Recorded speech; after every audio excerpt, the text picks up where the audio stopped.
Hi, my name is Nisa Nuonsy. I'm a 12th grade ELA teacher at the International High School at Prospect Heights in Brooklyn, New York.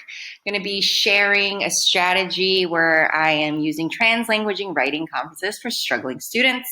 The project that we're working on is our 12th grade ELA PBATs, part of a class we designed this year called The Journey to Love.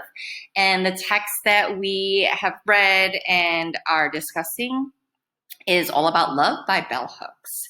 So you're going to see in this short clip that I've paired two struggling students with a common home language together to have their writing conferences.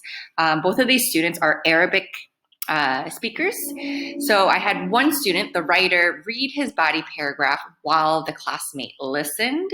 I then asked the classmate to identify the main idea and explain the writer's example.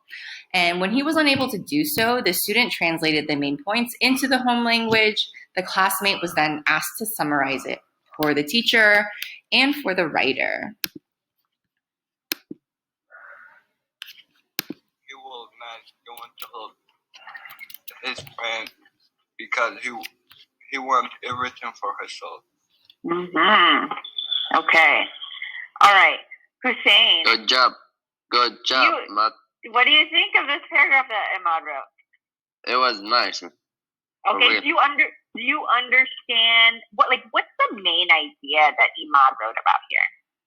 The main idea when he say love to your brother like when you love to yourself.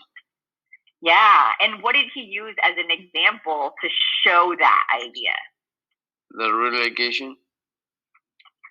What's the example from Ahmad's life? Hadith. They used his relegation to write about this. Mm-hmm. But what's the example from Ahmad's life that he talks about? How did he see this happen in his life?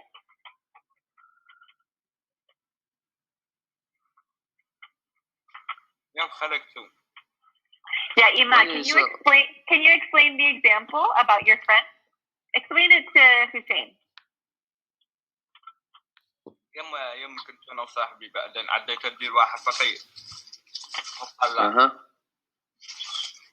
وقال لا خلي بيسمع عليك منهم. حصل من صدق ولا كذبه؟ لا من صدق. والله هذا لا تصاحبه. Okay, miss. I understand what he's saying. Yeah, will you summarize what the example is for me? He said when he say one like a homeless and he tried to give him money, and his friend told him, "Don't give him, keep the money for you," and he say he broke with him. Why? Because what did he learn about that friend? What kind of person was he? He loved the money more than everything. Wow, he loves the money for himself even more than other people or even his friends. Even like it's not his money, but he loves the money more. Yeah, right. And when you love money more, you can't really love people, right? Yep. Yeah.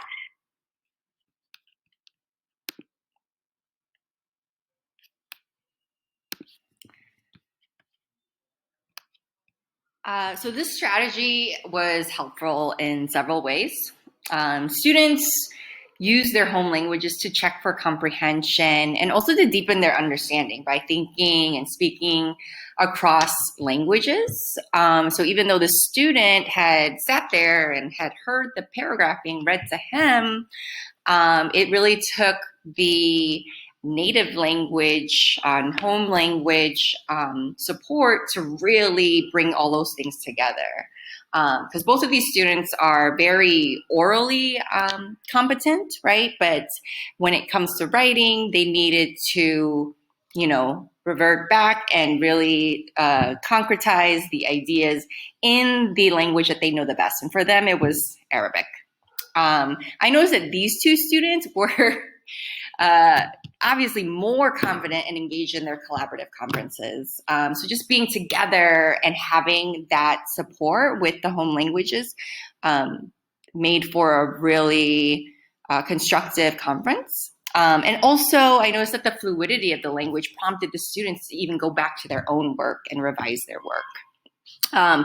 So, advice, I would definitely be more intentional about structuring peer work and the use of home language. There were several missed opportunities earlier in the project to have these collaborative conferences and to use common home languages to really deepen understanding. And so I think from earlier in the semester, right, to really have students go back and contrast and compare ideas to the language that they know the best would really elevate a student's understanding.